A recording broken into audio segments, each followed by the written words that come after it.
के सूक्त हैं, यानी कि चार चार जिसके वर्ण हैं, वर्ण व्यवस्था के। पहला वर्ण है ब्राह्मण, दूसरा है क्षत्रिय, तीसरा है वैश्य और चौथा है शूद्र।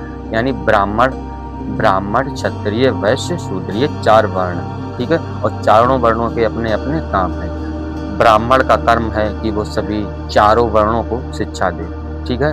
लेकिन यहाँ पर जो है बाद में वैदिक काल में सिर्फ क्षत्रियों को ही शिक्षा देने का हक मिल गया।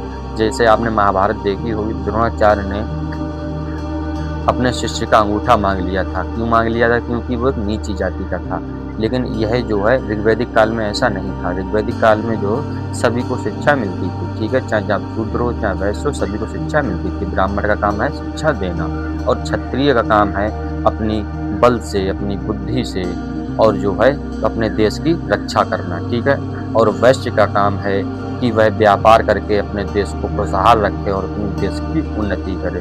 और शूद्र का काम है इन तीनों समाजों की सेवा करना और अपने देश को जो है हरियाली व खुशहाली देना, यानी किसान बनाना और खेती करना, ठीक है। ये शूद्र का काम था, ठीक है। अब आइए देखते हैं। देखो, हमने ऋग्वेद तो काल समझ लिया है, अब ऋग्वैदिक काल भी समझ लिया है, समझ गए। इन्हें जो है 4 वर्णों में बांटा गया था, भी मैंने बताया आपको। अब समझते हैं ईसा पूर्व और ईसवी। कुछ लोग पढ़ने वक्त इतिहास जब पढ़ते हैं तब ये भूल जाते हैं कि ईसा पूर्व और ईसवी में क्या फ़र्क होता है। देखो, ईसा पूर्व और ईसवी में बहुत फ़र्क होता है, ठीक है। आइए हम देखते हैं किताब की भाषा से।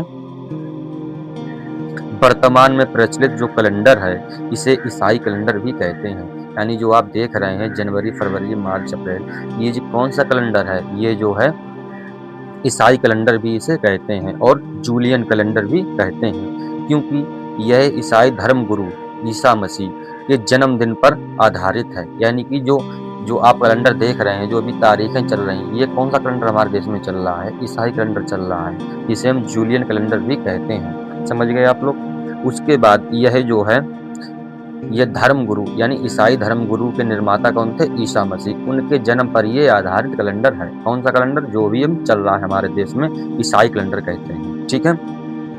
ईसा मसीह के जन्म से पहले के समय को हम ईसा पूर्व कहते हैं। यानी कि जब ईसा मसीह जी का जन्म हुआ था, उससे पहले का जन्म को हम क्या कहते हैं? ईसा पूर्व। यानी कोई भी घटना अगर ईसा मसीह जी के जन्म से पहले हुई है तो उसके आगे ईसा पूर्व लिखा होगा, ठीक है। और अगर ईसा मसीह जी के जन्म के बाद कोई घटना हुई है तो उसके आगे ईसवी लिखा होगा, ठीक है। तो पहली ईसवी से जो है शुरुआत होता है ईसा मसीह जी का जन्म, ठीक है। उससे पहले जो है कोई भी अगर जानकारी है तो हमें उसमें लिखा होगा